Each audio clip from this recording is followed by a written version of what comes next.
খরচা হয়েছিল? প্রায় 1 লাখের মতো খরচা হয়েছিল। 1 লাখ খরচা করেছিলে? আমি একটা জব করি, ওই জবে যত স্যালারি আমি ওতেই লাগিয়ে দিয়েছি। আমাদের প্রত্যেকের জীবনে কোনো না কোনো সেলিব্রিটি একদম সর্বোচ্চ প্রিয় তালিকায় থাকে। কারোর ভালো লাগে শাহরুখ খানকে, তো কারোর আমির খান, আবার কেউ ভালোবাসেন সলমান খানকে। নিজেদের প্রিয় সেলিব্রিটির জন্য পাগল হয়ে থাকেন তার ভক্তরা। তাকে একবার দেখার জন্য ছুটে যান বিভিন্ন জায়গায়। তবে ছোট থেকেই তার স্বপ্নের রাজকুমার সলমান খান।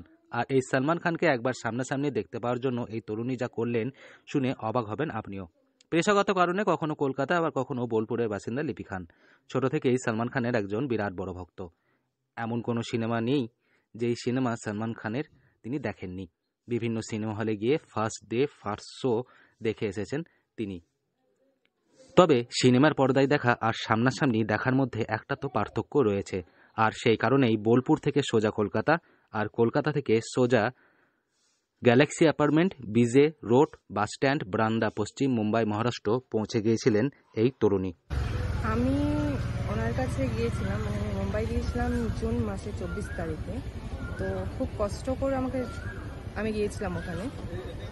দুপুর থেকে সন্ধ্যে 7টা পর্যন্ত আমি ওর বাড়ির সামনে দাঁড়িয়েছিলাম যে কখন আমি ওনার সঙ্গে দেখা করতে পারবো, কিন্তু সেটা পারলাম না।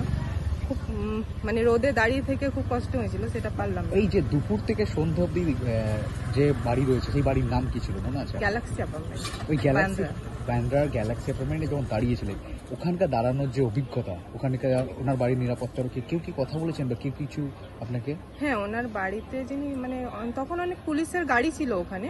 সেই পুলিশের একজন আমার কাছে এসেছিলেন একটা কথা বলতে, যে আপনাকে আমি দুপুর থেকে এখন পর্যন্ত দেখছি, রাত 7টা পর্যন্ত, আপনি কেন এসেছেন ওখানে?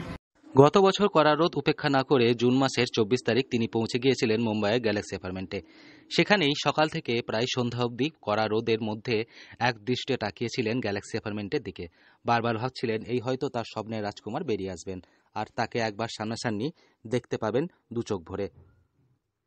বললাম যে আমি সলমান খানের সঙ্গে দেখা করতে এসেছি কলকাতা থেকে। তো এটা উনি বললেন যে আপনি ওনার জন্য এত দূর থেকে দেখা করতে এসেছেন, এটা ওনাকে বললো। উনি বললেন যে উনি এখন বাড়িতে নেই, যদি থাকতাম আমি অবশ্যই আপনার সঙ্গে দেখা করাতাম। শেষে ফ্যান কি সলমানের দেখা পেয়েছিল?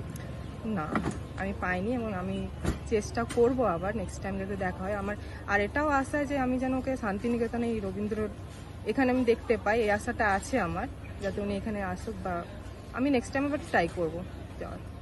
আপনার নাম পরিচয়? আমার নাম লিপি খান। তবে চাইলেই কি আর সব স্বপ্ন পূরণ হয়? দীর্ঘক্ষণ দাঁড়িয়ে থেকেও দেখা পেলেন না সলমান খানের। বীরভূমের বোলপুরের বাসিন্দা লিপি খান বলেন আগামী দিনে তিনি আবার যাবেন, আবার গিয়ে তিনি তার স্বপ্নের রাজকুমারকে দেখা করবেন। বীরভূম থেকে সৌভিক রায় রিপোর্ট, লোকাল 18 বাংলা।